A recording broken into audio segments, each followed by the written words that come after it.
महरूम हकीकत हैं साहिल के तमाशाई, हम डूब के समझे हैं दरिया की गहराई।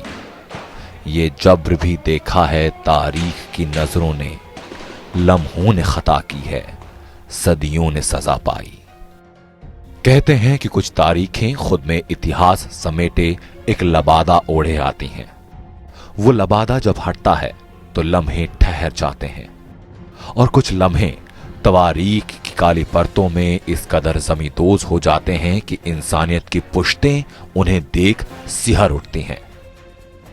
13 दिसंबर 2001 का मैं वो लम्हा हूं जिसने लोकतंत्र की सबसे बड़ी इबादतगाह पर पहली गोली जाते देखी।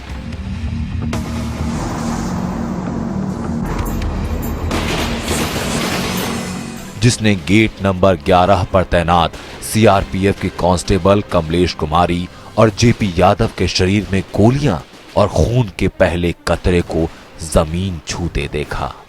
15 साल बीत चुके हैं, लेकिन हर लम्हा जिंदा है मेरे सीने में। दिन गुरुवार।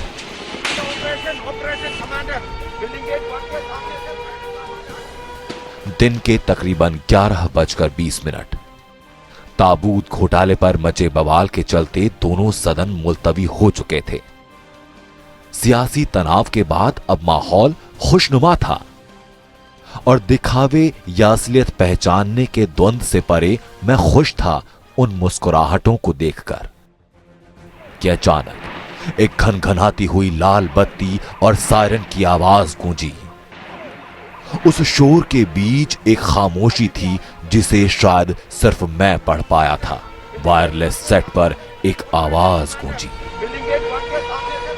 उपराष्ट्रपति कृष्णकांत घर के लिए निकलने वाले थे। सारी गाड़ियां करीने से आकर गेट पर खड़ी हो चुकी थीं, और मैं होने वाली अनहोनी को सोचकर कांप रहा था। वो लाल बत्ती तेजी से इस काफिले के पास आ रही थी।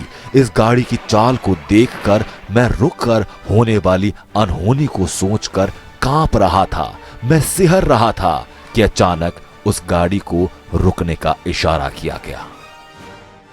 सफेद रंग की ये गाड़ी बारूद समेटे सड़क पर दौड़ते कफन सी दिखाई दे रही थी, लेकिन उसके सिर पर लगे गृह मंत्रालय के स्टिकर उसकी इस असलियत को छुपा रहे थे।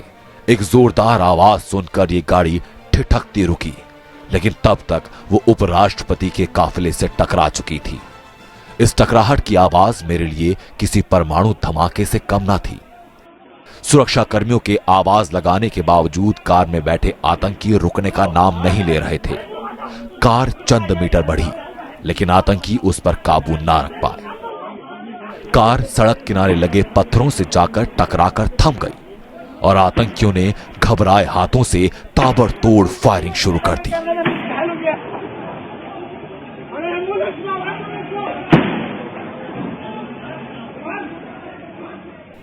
काश उस वक्त मेरे हाथ होते तो हर गोली का रुख मोड़ देता। उन कमजरफों के सर उनके कंधे पर ना रहते।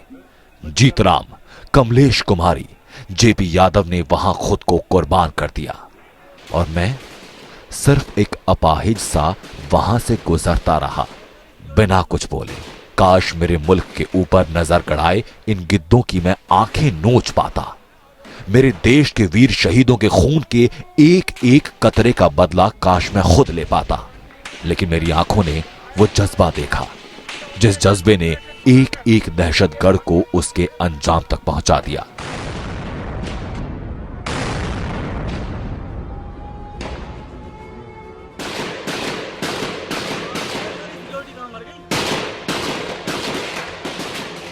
आतंकवादियों की गोलियों का जवाब देते हुए 9 जाबाज शहीद हुए। हर परिवार को उनकी शहादत पर फक्र है, लेकिन उनकी याद में आंखें आज भी रोती हैं। संसद पर हमले को नाकाम करने में 30 मिनट लगे, लेकिन इन 30 मिनटों में जो निशानी हमारे मुल्क को दी वो आज भी मौजूद है। अब जाकर सरकार को एहसास हुआ कि अगर आतंकी भीतर घुस जाते तो उसका अंजाम कितना खतरनाक होता। बाद में मेरे ही ऊपर कई दफा सियासतदानों ने अपनी बिसात बिछाई, पासे मेरे ही सीने पर फेंके गए। मैं अक्सर रोया करता था अपनी बेबसी पर। मैं चाहकर भी चीख नहीं सकता था कि चढ़ा दो फांसी पर मेरे मुल्क के, मेरे भारत के दुश्मनों को, जिनके हाथ मेरे मुल्क की औलादों के खून से रगे हैं। लेकिन अब थोड़ा सुकून है कि हर उस शैतान को ठिकाने लगा दिया गया जिसने मेरे ऊपर मेरे ही अपनों का लहू उड़ेला था।